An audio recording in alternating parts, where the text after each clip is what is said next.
हाँ तो चलिए प्रिय भक्तगण, आज हम आपको एक कथा का श्रवण करा रहे हैं जो सुनने मात्र से आपके जीवन में सुख संपत्ति और धन की वर्षा होगी। तो चलिए कथा को प्रारंभ करते हैं।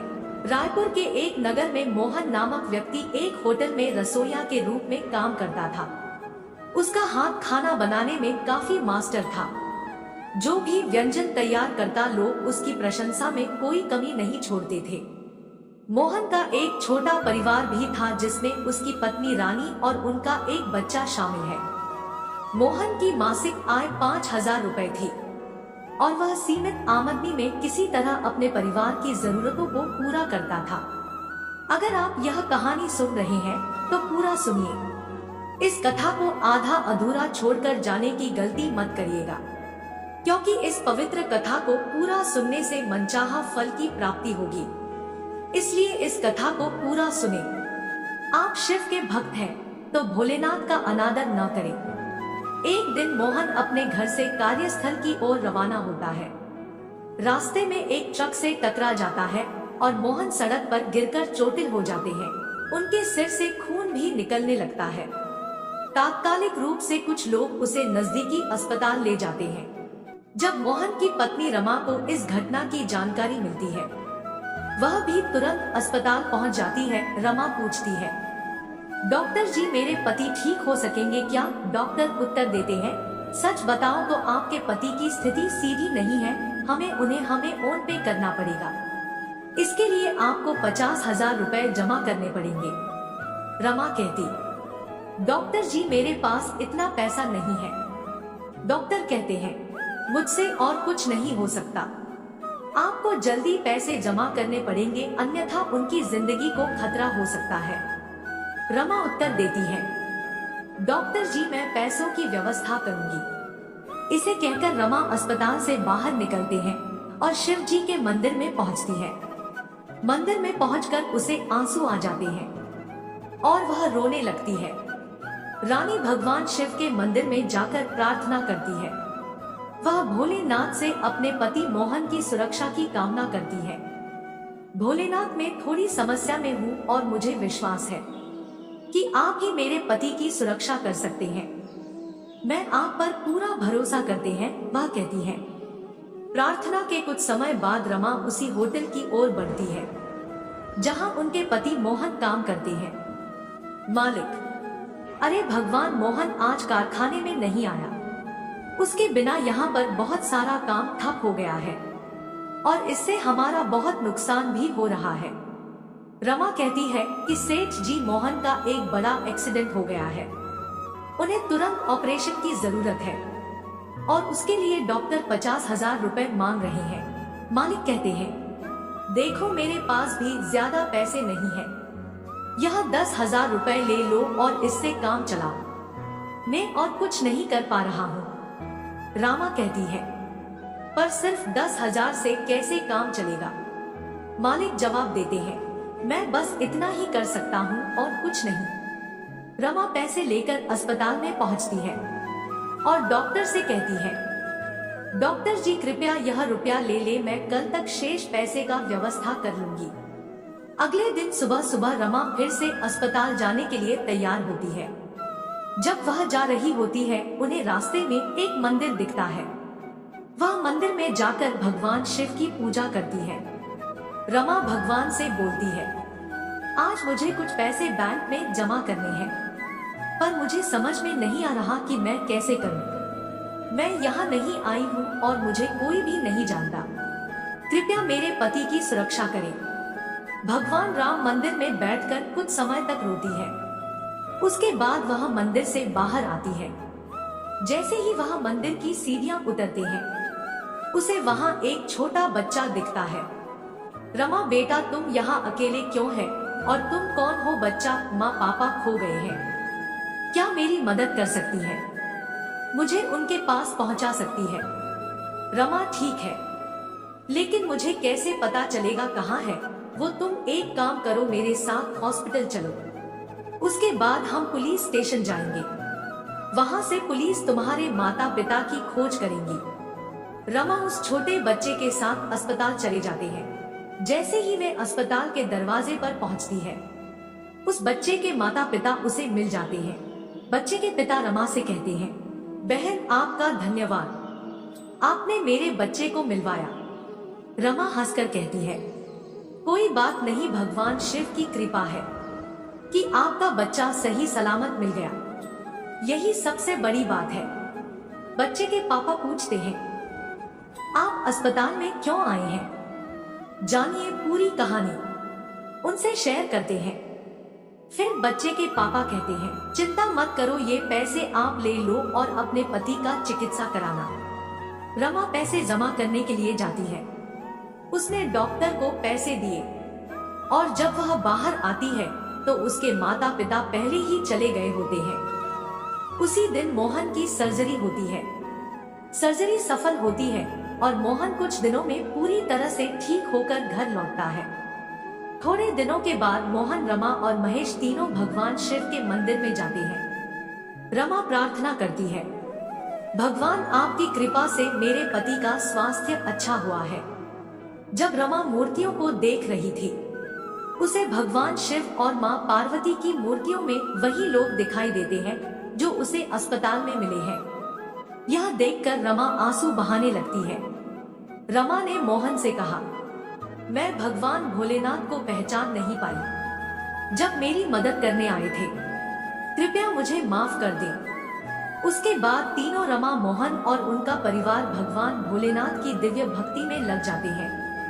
मोहन ने उसी होटल में नौकरी पाई और अब वे सब भगवान की कृपा से खुश और संतुष्ट जीवन जी रहे हैं। प्रिय भक्तगणों, आप लोग भी इस कथा को सुनने के बाद भगवान शिव की पूजा करें, जिससे आपके घर पर आई विपत्ति टल जाए और आपका जीवन खुशियों से भर जाए। तो प्रिय भक्तों, एक और दूसरी कथा सुना रहे हैं, जो इसको सुनने के बाद ही आप जो मांगोगे वह आपको प्राप्त होगा।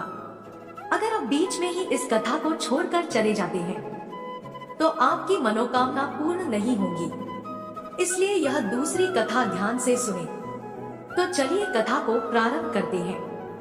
एक गांव में एक लड़का सचिन अपने पापा प्रताप के साथ रहता था। प्रताप बहुत ही अमीर थे, लेकिन उनका बेटा सचिन काफी सादगी से जीना पसंद करता था। सचिन को पैसों की कोई चिंता नहीं थी। प्रताप चाहते थे कि सचिन उनका व्यापार संभाले, लेकिन सचिन भगवान भोलेनाथ के भक्त थे और उनकी सेवा में अपना समय देते थे।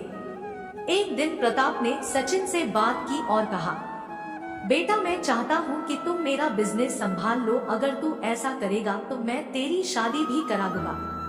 सचिन ने अपने पिता प्रताप से कहा, पापा, मेरी इच्छा है कि मैं भगवान की पूजा और भक्ति में समर्पित रहा हूँ। इस वजह से मैं आपके व्यापार का जिम्मा नहीं उठाना चाहता और न ही मैं शादी करना चाहता हूँ। सुनकर प्रताप गहरे विचार में चले गए। अगले दिन प्रताप ने अपने दोस्त घनश्याम के साथ इस विषय में बातचीत की। घनश्याम ने प्रताप से सलाह दी, तुम अपने बेटे की शादी एक समझदार और पढ़ी लिखी लड़की से कर दो तो वह तुम्हारे व्यापार का भी ध्यान रखेगी और बेटे की भी देखभाल करेगी। थोड़े दिनों के बाद प्रताप ने एक उपयुक्त और समर्थ लड़की को देखकर अपने दोस्त सचिन की शादी करा दी। वह लड़की का नाम मनीषा था और वह काफी शिक्षित और समझदार थी। मनीषा ने नए घर में आकर तुरंत ही सब कुछ अच्छे से मैनेज कर लिया। सचिन एक दिन सुबह मंदिर जाने के लिए तैयारी कर रहे थे। उस समय मनीषा ने उनसे कहा, रोज मंदिर जाने की जगह क्यों ना आप शाम को जाएं?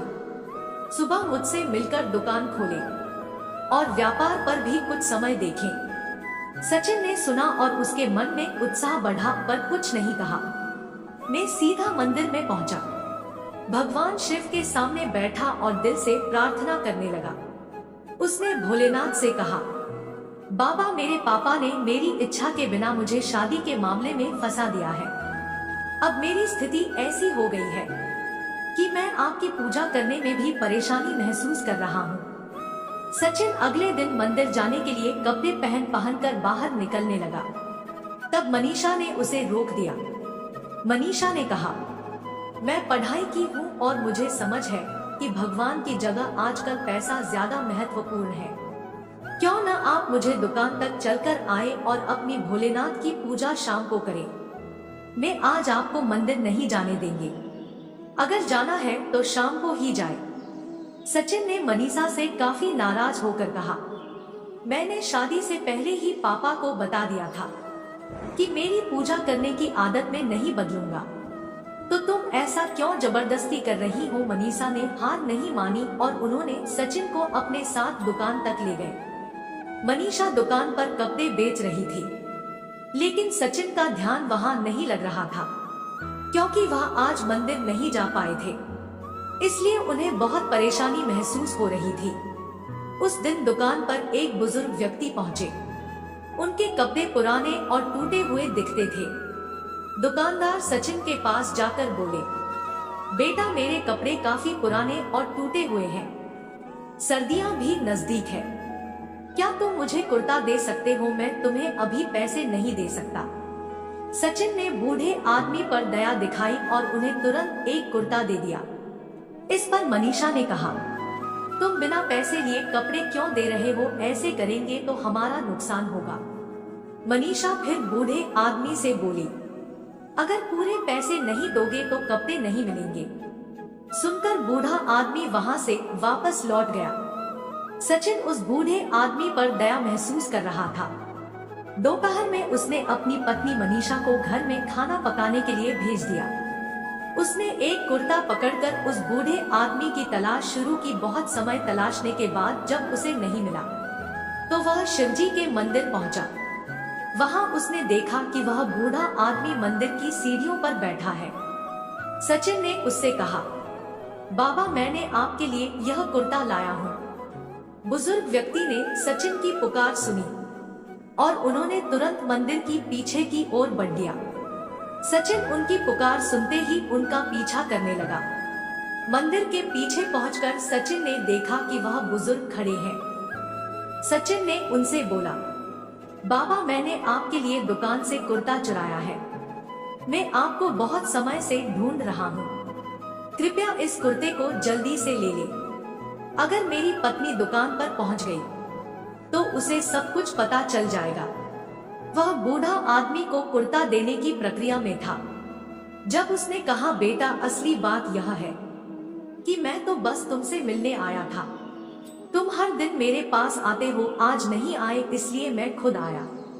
ये सुनकर सचिन ने उत्तर दिया, लेकिन बाबा मैं तो आपसे पहली बार मिल रहा हूँ।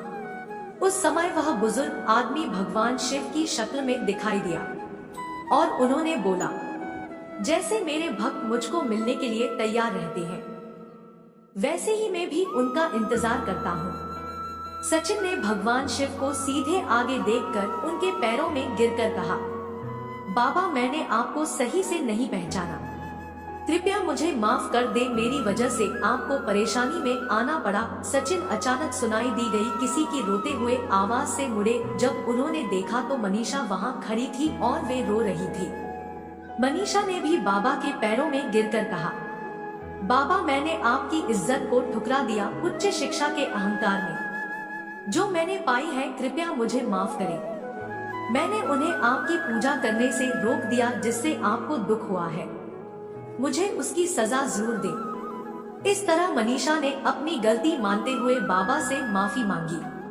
उन्होंने समझाया कि उनकी शिक्षा के अहंकार में आकर वे बाबा का अपमान कर बैठे हैं और उसके कारण बाबा को कष्ट पहुंचा है। उन्होंने खुले मन से अपनी गलती मानी और भगवान भोलेनाथ से सजा मांगने लगी। तब भगवान शिव ने कहा, मैंने तुमने भक्ति की भावना उत्पन्न करने के लिए ऐसा ही किया। अब तुम लोग अपने दैनिक कामों का पालन करते हुए मेरी पूजा भी करो। यह कहकर भगवान शिव में ही लीन हो गए। उनके चले जाने के बाद पिता ने कहा, कृपया मुझे माफ करें, मैं तो नाराज होकर मंदिर आ गई थी ताकि मैं आपको मिल सकूं। मुझे मालूम था कि आप यहाँ होंगे, लेकिन आपके अच्छे कार्यों की वजह से मुझे भी भगवान भोलेनाथ का दर्शन हो गया। उसके बाद दोनों ने व्यापार के साथ साथ भगवान की भक्ति भी करना शुरू कर दिया। इस वीडियो को बोलते समय कोई गलती हो तो मैं क्षमा चाहती हूँ।